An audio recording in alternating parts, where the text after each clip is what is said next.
Okay, so I'm back. So hopefully you have watched the video on how to conjugate the verb tener. Again, that's the same PowerPoint that I'm essentially using right now. So I'm going to skip that part of the conjugation. If you feel like you don't get to see it in this video enough, go back and watch the one on how to conjugate and how to pronounce the verb tener. All right, so tener is used a lot. And so the first ways that is used is to state your age. This is something that hopefully you watched the video that I posted along with this module, and hopefully it gives you a good understanding of how to state this, but it's fairly simple. So how old are you? In Spanish, we don't use this verb are to be. So hopefully in English you can recognize that in this question, how old are you? Are is the verb.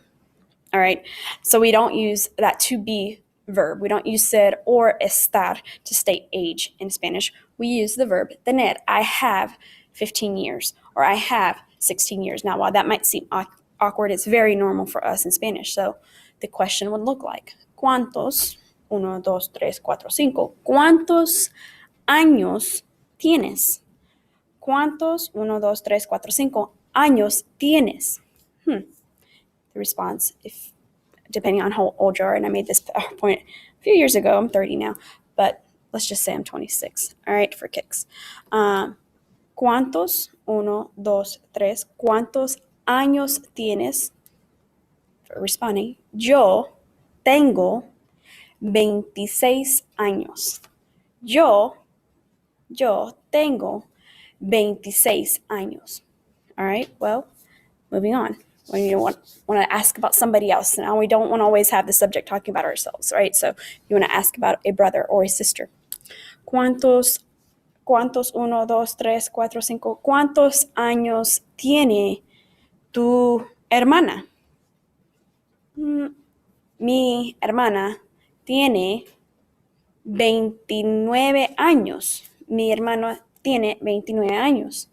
Maybe you wanted to ask about myself, because he's cute. He's adorable, right? So maybe you want to know how old Jorge is. Well, Jorge tiene 2 años. See? Jorge tiene 2 años. It's pretty simple, all right? So tener is used to state your age, all right? The next one that I want to cover is description. So tener can be used to describe your characteristics. All right. So tener to describe. Tener is used just like we use in English to state what you have. So you can use tener to describe characteristics. Now, you're going to learn in this module as well that tener is used, or ser is used, the verb to be is used to describe yourself. I am tall. I am short. I am fat. I'm a mean person. Horrible, Mr. Grinch.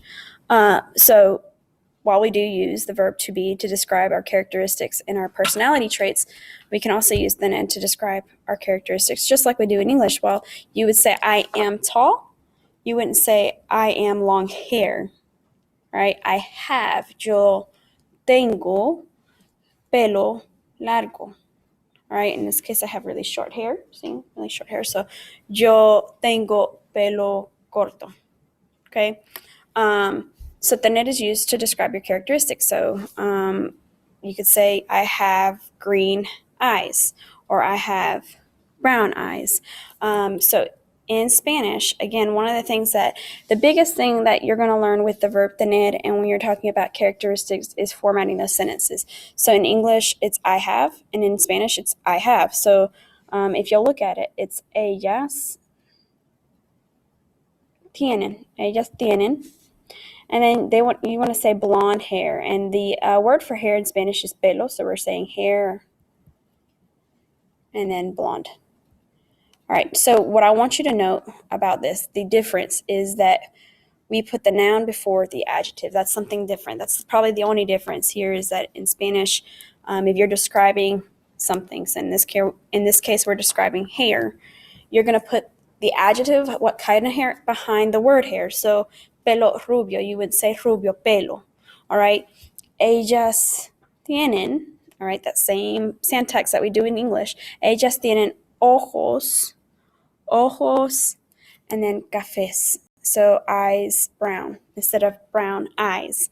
All right, so that's common in Spanish. Again, you're going to learn that with the verb said to be as well. So hopefully it's not that hard of a concept to understand. Also note that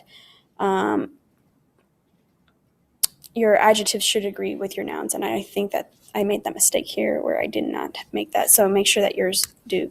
So B, mi hermana tiene, hopefully you understand that mi hermana means my sister, tiene, has, pecas, pecas. So we have this picture here.